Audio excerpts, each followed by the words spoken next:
നമസ്കാരം.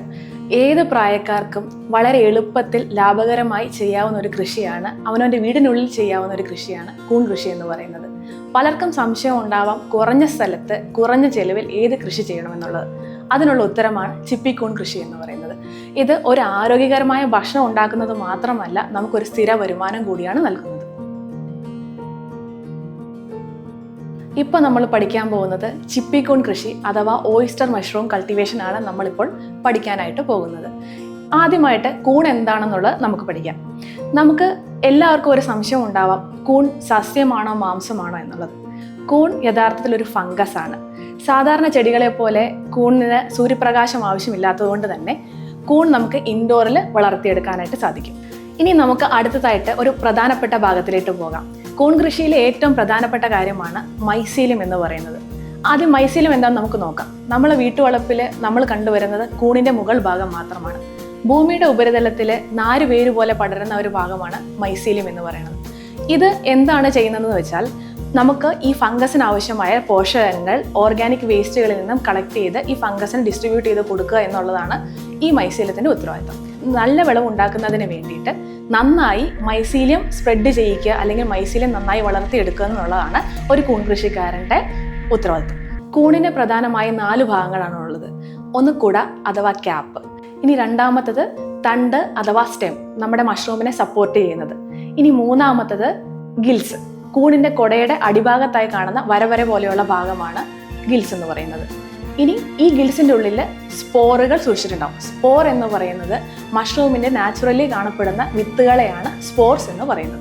ലോകത്ത് വിവിധ ഇനത്തിലുള്ള കൂണുകൾ കൃഷി ചെയ്യപ്പെടുന്നുണ്ട്.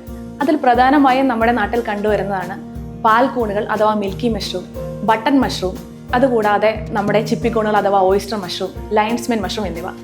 നമ്മൾ ഓരോ കൂണുകൾ കൃഷി ചെയ്യുമ്പോഴും അതിന് കൃത്യമായ താപനിലയും വ്യത്യസ്തമായ പരിചരണ രീതിയും നമുക്ക് ആവശ്യമാണ്. നമ്മുടെ കേരളത്തിലുള്ള താപനിലയ്ക്ക് അല്ലെങ്കിൽ കേരളത്തിലുള്ള കാലാവസ്ഥയ്ക്ക് ഏറ്റവും അനുയോജ്യമായി നമ്മുടെ വീട്ടിൽ എളുപ്പത്തിൽ തുടക്കക്കാർക്ക് കൃഷി ചെയ്യാൻ പറ്റുന്ന ഒരു കൃഷിയാണ് നമ്മുടെ ചിപ്പിക്കൂൺ കൃഷി എന്ന് പറയുന്നത്. ചിപ്പിക്കൂൺ കൃഷിക്ക് അനുയോജ്യമായ ഒരു കാലാവസ്ഥയെ പറ്റി പറയുകയാണെങ്കിൽ, നമുക്ക് വേണ്ട താപനില എന്ന് പറയുന്നത് 20 മുതൽ 30 വരെയുള്ള താപനിലയാണ് നമുക്ക് ആവശ്യം. അതുപോലെ അന്തരീക്ഷത്തിൽ ഈർപ്പത്തിൻ്റെ അളവ് അഥവാ ഹ്യൂമിഡിറ്റി നമുക്ക് 80% മുതൽ 85% വരെയാണ് നമുക്ക് ആവശ്യം.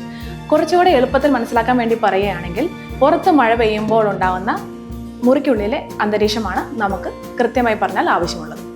ചിപ്പിക്കൂൺ കൃഷിക്ക് പ്രധാനമായും ആവശ്യമായ സാധനങ്ങൾ എന്ന് പറയുന്നത് ക്വാളിറ്റിയുള്ള സ്പോൺ, അതുകൂടാതെ മാധ്യമം. നമ്മുടെ നാട്ടിൽ സാധാരണയായി ഉപയോഗിച്ച് വരുന്ന മാധ്യമങ്ങൾ എന്ന് പറയുന്നത് ഒന്നില്ലെങ്കിൽ റബ്ബറിൻ്റെ മരപ്പൊടി, അല്ല എന്നുണ്ടെങ്കിൽ നമ്മുടെ വൈക്കോൽ. ഇതൊക്കെയാണ് പ്രധാനമായും നമ്മൾ ഉപയോഗിച്ച് വരുന്ന മാധ്യമങ്ങൾ. പരമ്പരാഗത രീതിയിൽ നിന്നും വ്യത്യസ്തമായി കുറഞ്ഞ സ്ഥലത്ത്, അതായത് വീടിനുള്ളിലോ ഫ്ലാറ്റിലോ ഒരു ഇൻഡോർ പ്ലാന്റ് വളർത്തുന്നത് പോലെ വളരെ എളുപ്പത്തിൽ കൂൺ കൃഷി ചെയ്യാനുള്ള മെറ്റീരിയൽസ് ആണ് ലീനാസ് മഷ്റൂമിൻ്റെ ഈ ബിഗിനേഴ്സ് കിറ്റ്. ഇനി നമുക്ക് ലീനാസ് മഷ്റൂമിൻ്റെ ബിഗിനേഴ്സ് പെല്ലറ്റ് കിറ്റിൽ എന്തെല്ലാം അടങ്ങിയിട്ടുണ്ടെന്ന് നമുക്ക് നോക്കാം. ആദ്യമായി ഒരു പാക്കറ്റ് സ്പോൺ ഉണ്ടാവും. ഇത് ശാസ്ത്രീയമായിട്ട് നമ്മുടെ ലാബിൽ തന്നെ കൃഷി ചെയ്ത് എടുക്കുന്നതാണ്. അതുകൂടാതെ ഇതിൽ 2 കിലോ മഷ്റൂം പെല്ലറ്റ് ഉണ്ടാവും. ഒരു മൈക്രോപോർ ടേപ്പ്, ഇത് ബ്രീത്തിങ്ങിന് വേണ്ടിയിട്ടാണ് നമ്മൾ ഉപയോഗിക്കുന്നത്. ഇതുകൂടാതെ PP കവറുകൾ, ബാഗ് തയ്യാറാക്കാനുള്ള PP കവറുകൾ ഉണ്ടാവും. വാട്ടർ സ്പ്രേ ചെയ്യാനുള്ള ഒരു സ്പ്രേ ബോട്ടിലും ഇതിനകത്ത് അടങ്ങിയിട്ടുണ്ടാവും.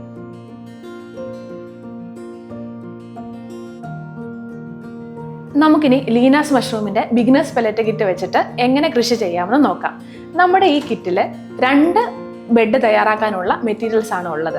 അപ്പോൾ അതിലേക്കായിട്ട് നമുക്ക് ഒരു ബെഡ് തയ്യാറാക്കാനായിട്ട് 1 കിലോ പെല്ലറ്റ്, അതിലേക്ക് 1.5 ലിറ്റർ തിളച്ച വെള്ളം ആണ് നമുക്ക് ആഡ് ചെയ്യേണ്ടത്. സ്റ്റാൻഡേർഡ് മെഷറിംഗ് ജാർ ഉള്ളവർക്കാണെങ്കിൽ അത് വെച്ച് അളന്ന് ഉപയോഗിക്കാം. ഇനിയല്ല, വീട്ടിൽ ഇതുപോലെ കുപ്പിയിൽ വെള്ളം എടുത്തിട്ടാണ് 1.5 കുപ്പി വെള്ളം ഒഴിച്ചിട്ടാണെങ്കിലും നമുക്ക് ഉപയോഗിക്കാം. നമ്മളിനി 1.5 ലിറ്റർ വെള്ളം തിളപ്പിക്കാനായിട്ട് വയ്ക്കുകയാണ്.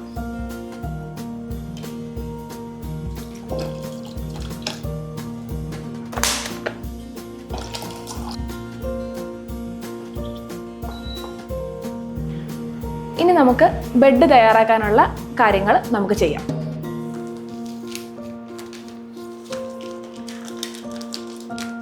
നമ്മൾ ബെഡ് തയ്യാറാക്കാനായിട്ട് നമ്മുടെ PP കവർ നമ്മുടെ കിറ്റിനുള്ളിൽ ഉണ്ടാവും. ഈ കിറ്റ് തിളച്ച വെള്ളം ഒഴിച്ചാൽ ഉരുകില്ല, കാരണം ഇതിൻ്റെ ബോയിലിംഗ് പോയിന്റ് 150 ഡിഗ്രിക്ക് മേലെ ആയതുകൊണ്ട് ഈ കവർ ഉരുകി പോവില്ല. അപ്പം നമുക്ക് ആദ്യമായിട്ട് ഈ കവറിലേക്ക് 1 കിലോ പെല്ലറ്റ് പൊട്ടിച്ചിടാം.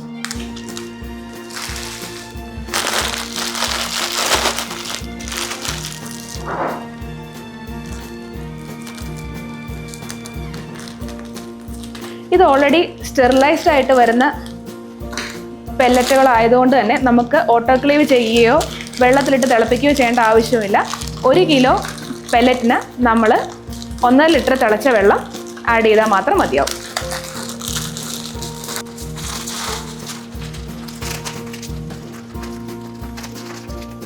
അപ്പോൾ നമ്മൾ വെച്ച വെള്ളം ഇവിടെ തിളച്ച് വന്നിട്ടുണ്ട്. 100 ഡിഗ്രി ടെമ്പറേച്ചറുള്ള വെള്ളമാണ് നമ്മൾ ഈ പെല്ലറ്റിലേക്ക് നമ്മൾ ആഡ് ചെയ്യാൻ പോകുന്നത്. അപ്പോൾ ഒഴിക്കുന്നതിന് മുമ്പായിട്ട് നമ്മളൊന്ന് പയ്യെ മടക്കി വെച്ചാൽ നമുക്ക് കൈ പൊള്ളാതെ ഇരിക്കും. ജസ്റ്റ് ഒന്ന് സൈഡിൽ കവർ ഒന്ന് മടക്കി കൊടുക്കുക. വെള്ളം ചൂടാറാതെ തന്നെ ആ തിളച്ച വെള്ളം തന്നെയാണ് നമ്മൾ ഈ പെല്ലറ്റിലേക്ക് നമ്മൾ ഒഴിക്കുന്നത്.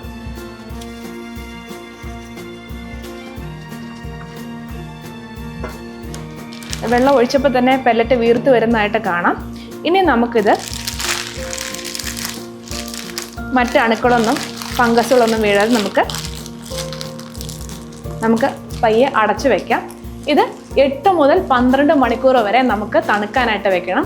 റൂം ടെമ്പറേച്ചർ ആയതിനു ശേഷം മാത്രമേ നമുക്ക് ഇതിനകത്തേട്ട് മഷ്റൂമിൻ്റെ സീഡുകൾ അല്ലെങ്കിൽ സ്പോൺ നമുക്ക് ആഡ് ചെയ്യാൻ പറ്റുകയുള്ളൂ.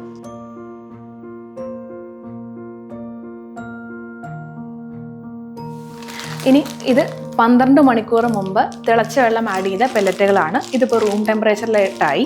ഇങ്ങനെ 2 ബെഡുകൾ തയ്യാറാക്കിയിട്ടുണ്ട്. ഈ രണ്ട് ബെഡുകളും റൂം ടെമ്പറേച്ചർ ആയ ബെഡുകളാണ്, പെല്ലറ്റുകളാണ്. ഇതിലേക്ക് നമ്മൾ സ്പോൺ ഇനാക്കുലേറ്റ് ചെയ്യണം. ഒരു സ്പോൺ എന്ന് പറയുന്നത് 300 ഗ്രാമാണ്. പക്ഷേ നമ്മൾ ഒരു ബെഡിലേക്ക് 150 ഗ്രാം വിത്താണ് നമ്മൾ ഇട്ട് കൊടുക്കേണ്ടത്. അപ്പോൾ നമുക്കിതിനെ ആദ്യം ഇത് ആഡ് ചെയ്യുന്നതിന് മുമ്പായിട്ട് ഈ വിത്തുകൾ നന്നായിട്ട് നമ്മൾ ഉടച്ചു കൊടുക്കണം. ഉടച്ചു കൊടുക്കുക എന്ന് പറഞ്ഞാൽ കവർ പൊട്ടിക്കണ്ട, നമ്മൾ ജസ്റ്റ് ഹാർഡായിട്ടായിരിക്കും ഇരിക്കുക. ജസ്റ്റ് നമ്മൾ കൈ കൊണ്ട് പയ്യെ മൃദുവായിട്ട് ഉടച്ചു കൊടുക്കണം. നമുക്ക് ഓരോ ചോളമണികളും തിരിഞ്ഞു വരുന്ന പോലെ പതുക്കെ പതുക്കെ ഉടച്ചു കൊടുക്കാം.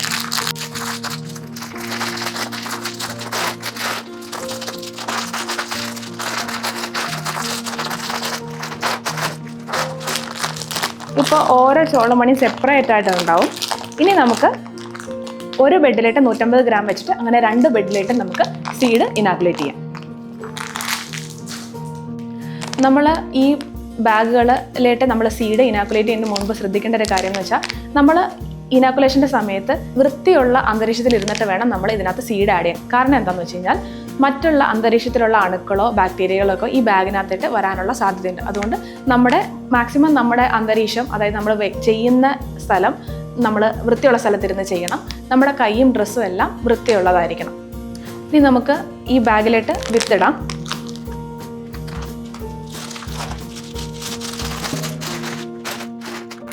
നമ്മുടെ വിത്ത് ഇനാക്കുലേറ്റ് ചെയ്യുന്ന സമയത്ത് നമ്മുടെ കൈയോ ഒന്നും അകത്തേട്ട് വരരുത്. നമ്മൾ ഈ പാക്കറ്റിൻ്റെ കോർണർ നമ്മളൊരു കത്രിക വെച്ച് കണ്ടിച്ചിട്ട് 1/2 പാക്കറ്റ് വിത്ത് ആണ് നമ്മൾ ഇതിനകത്തോട്ട് ആഡ് ചെയ്യുന്നത്. അത് അളക്കേണ്ട കാര്യമില്ല, നമ്മൾ ഏകദേശം ഒരു 1/2 പാക്കറ്റ് വിത്ത് കണക്കാക്കി ഇടുക.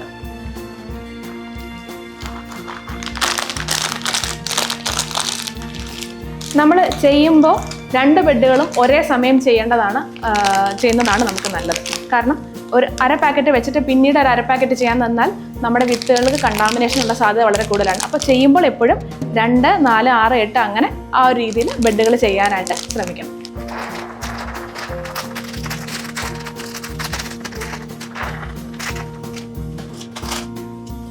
ഇപ്പോൾ നമ്മൾ 2 ബെഡിലും വിത്തിട്ടു.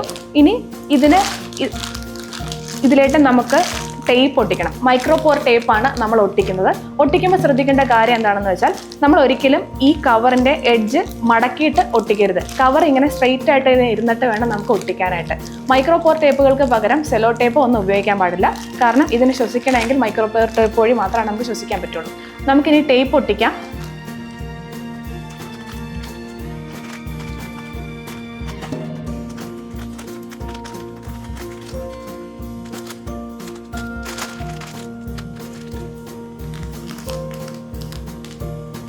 നമുക്കിത് ഒട്ടിക്കുന്ന സമയത്ത് ഒരാളുടെ ഹെൽപ്പ് വേണമെങ്കിൽ നമുക്ക് മേടിക്കാം. പിന്നെ ഒരു സൈഡ് ഒട്ടിച്ചതിന് ശേഷം മറുവശത്തായിട്ടും കൂടെ വരുന്ന രീതിയിൽ ഈ ടേപ്പ് ഒട്ടിക്കാം.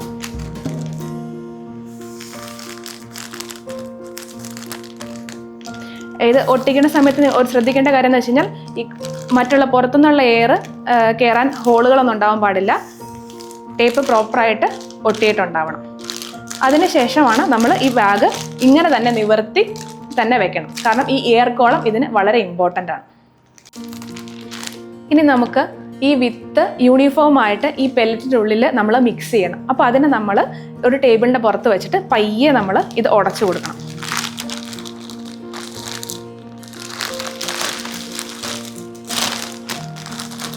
ഒത്തിരി പ്രഷർ കൊടുക്കരുത്, കാരണം കവർ പൊട്ടാനുള്ള സാധ്യതയുണ്ട്. അപ്പോൾ പയ്യെ പയ്യെ നമ്മൾ ഇളക്കി കൊടുക്കുക. എല്ലായിടത്തും ഒരുപോലെ വിത്ത് ചെന്നാൽ മാത്രമാണ് നന്നായിട്ട് സ്പോൺ സ്പ്രെഡിങ് അല്ലെങ്കിൽ മൈസീലിയം റണ്ണിങ് നടക്കുകയുള്ളൂ.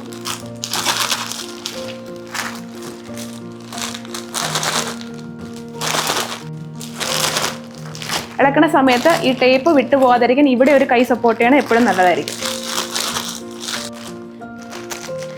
മിക്സ് ചെയ്യുന്ന ശേഷം നമുക്ക് ഈ ബാഗ് ഇൻക്യുബേഷൻ ആയിട്ട് വെക്കാം. ഇൻക്യുബേഷന് വെക്കുന്ന സമയത്ത് നമ്മൾ ഈ കവർ എപ്പോഴും മോളിയിട്ട് തന്നെ നിവർത്തി തന്നെ ഇരിക്കണം. കാരണം എന്താണെന്ന് വെച്ചാൽ നമുക്ക് ഈ മൈസീലിയത്തിന് റൺ ചെയ്യാനായിട്ട് നമുക്ക് അതിന് എയർ എക്സ്ചേഞ്ചിൻ്റെ ആവശ്യമുണ്ട്. അപ്പോൾ അതുകൊണ്ടാണ് ഈ എയർ കോള് നമുക്ക് അത്യാവശ്യമായിട്ട് വരുന്നത്.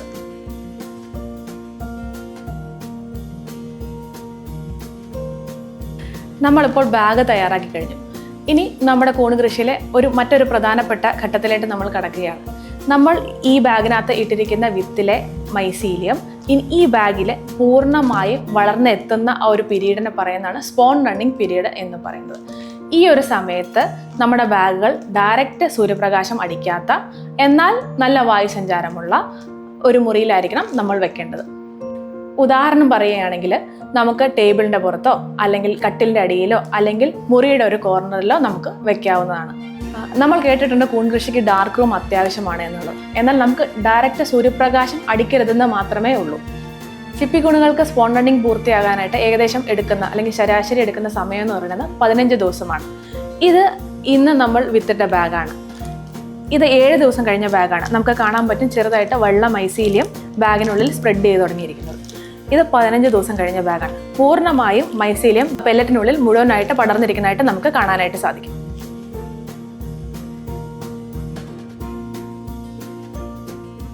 ഇത് ഇപ്പോൾ 15 ദിവസം ഇൻക്യുബേഷൻ കഴിഞ്ഞ ചിപ്പിക്കൂണിൻ്റെ ബെഡാണ് നമ്മൾ ഈ കാണുന്നത്. ഇനി അടുത്ത ഘട്ടം എന്ന് പറയുന്നത് ഫ്രൂട്ടിംഗ് സ്റ്റേജ് ആണ്. നമ്മുടെ സ്പോൺ റണ്ണിങ് കഴിഞ്ഞു, ഇനി അടുത്തത് ഫ്രൂട്ടിംഗ് ആണ്. നമുക്ക് വിളവെടുക്കാൻ കൂണ് വരാനുള്ള വേണ്ടിയിട്ട് നമ്മുടെ ഈ ബാഗിനെ ഒരുക്കുക എന്നുള്ളതാണ് നമ്മൾ ചെയ്യേണ്ടത്. അതിനായിട്ട് നമ്മൾ ഈ മോളിയിട്ട് നിൽക്കുന്ന കവറിൻ്റെ ഭാഗം ടൈറ്റായിട്ട് റബ്ബർ ബാൻഡ് ഇട്ട് നമുക്ക് കെട്ടണം.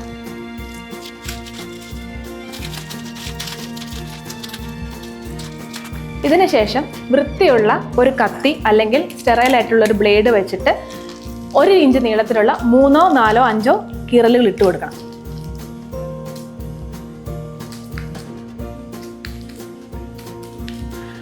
നമ്മൾ സ്ലിറ്റ് ഇട്ട് കൊടുക്കുന്ന ദിവസം മുതൽ നമ്മൾ ഈ ബാഗിലിട്ട് വെള്ളം സ്പ്രേ ചെയ്യുന്നത് അത്യാവശ്യമാണ്. കാരണം എന്താണെന്ന് വെച്ചാൽ നമ്മുടെ കൂണ് വളരാനുള്ള വെള്ളം ഓൾറെഡി ബാഗിനകത്തുണ്ട് എന്നുണ്ടെങ്കിലും നമ്മൾ പുറത്തുള്ള കൂണ് വിരിയാനുള്ള അന്തരീക്ഷം, അതായത് ടെമ്പറേച്ചറും ഹ്യൂമിഡിറ്റിയും നിലനിർത്താൻ വേണ്ടിയിട്ടാണ് നമ്മൾ ഈ വെള്ളം സ്പ്രേ ചെയ്ത് കൊടുക്കുന്നത്. അത് ഉച്ച സമയത്താണ് നനയ്ക്കേണ്ടത് എന്ന് പറഞ്ഞിരുന്നാലും നമുക്ക് 2 or 3 തവണകളിലായിട്ട് നമുക്ക് ഒരു ദിവസം നനച്ചു കൊടുത്താൽ മതിയാവും. നമ്മുടെ കിറ്റിനുള്ളിൽ ഓൾറെഡി ഒരു സ്പ്രേ ബോട്ടിൽ ഉണ്ടാവും. ആ സ്പ്രേ ബോട്ടിൽ വെച്ചിട്ട് നമ്മൾ ഒരു തവണ നനയ്ക്കുമ്പോൾ 2 or 3 തവണ ഇതുപോലെ സ്പ്രേ ചെയ്ത് കൊടുക്കണം. നമ്മൾ സ്ലിറ്റ് ഇട്ട് കൊടുത്തതിന് ശേഷം 5 മുതൽ 10 ദിവസത്തിനുള്ളിൽ നമുക്ക് മൊട്ട് വരാനായിട്ട് തുടങ്ങും. ഈ കൂണിൻ്റെ മൊട്ട് വന്ന് തുടങ്ങുന്ന സമയത്ത് നമ്മുടെ ബാഗ് ഇരിക്കേണ്ടത് നല്ല വായുസഞ്ചാരമുള്ള ഒരു മുറിയിലായിരിക്കണം. അതേപോലെ തന്നെ അന്തരീക്ഷം അല്ലെങ്കിൽ ഹ്യൂമിഡിറ്റിയും ടെമ്പറേച്ചറും മെയിൻറ്റെയിൻ ചെയ്യാനായിട്ട് സ്പ്രേ ചെയ്ത് കൊടുത്തുകൊണ്ടേ തന്നെ ഇരിക്കണം. നമ്മൾ മൊട്ട് വന്നിട്ട് 3-ാം ദിവസം നമുക്ക് വിളവെടുക്കാറാവും. നമ്മൾ ഈ കാണുന്നത് 1-ാം ദിവസത്തെ മുട്ടിൻ്റെ വലിപ്പമാണ്. ഇത് വിളവെടുക്കാറായ മുട്ടിൻ്റെ വലിപ്പമാണ്.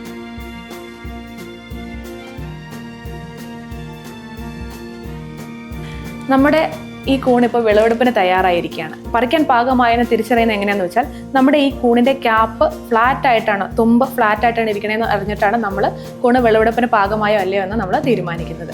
ഇത് കത്തിയുടെ ആവശ്യമൊന്നുമില്ല, നമുക്ക് കൈകൊണ്ട് വെറുതെ നമ്മൾ തിരിച്ച് നമുക്ക് പറിക്കാം. ഈ അറ്റത്തുള്ള പോർഷൻ മാത്രം നമ്മളൊന്ന് കത്തി കൊണ്ട് കട്ട് ചെയ്ത് കളഞ്ഞിട്ട് ബാക്കിയുള്ള എല്ലാ ഭാഗങ്ങളും നമുക്ക് ഭക്ഷണം പാകം ചെയ്യാനായിട്ട് ഉപയോഗിക്കാവുന്നതാണ്.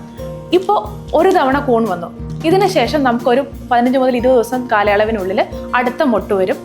അതിനുശേഷം വീണ്ടും ഒരു 15 മുതൽ 20 ദിവസത്തിനുള്ളിൽ അടുത്ത മൊട്ട് വരും. അങ്ങനെ മൊത്തം ഈ ബാഗിൻ്റെ ഒരു ലൈഫ് എന്ന് പറയുന്നത് 4 മാസമാണ്. 4 മാസത്തിനുള്ളിൽ നിങ്ങൾക്ക് 4 മുതൽ 5 വിളവുകൾ ലഭിക്കുന്നതാണ്. വിളവെടുപ്പ് കഴിഞ്ഞ ബെഡുകൾ നമുക്ക് കമ്പോസ്റ്റ് ചെയ്യാനോ അല്ലെങ്കിൽ നമുക്ക് ചെടിക്ക് വളമായിട്ടോ ഒക്കെ നമുക്ക് ഉപയോഗിക്കാവുന്നതാണ്.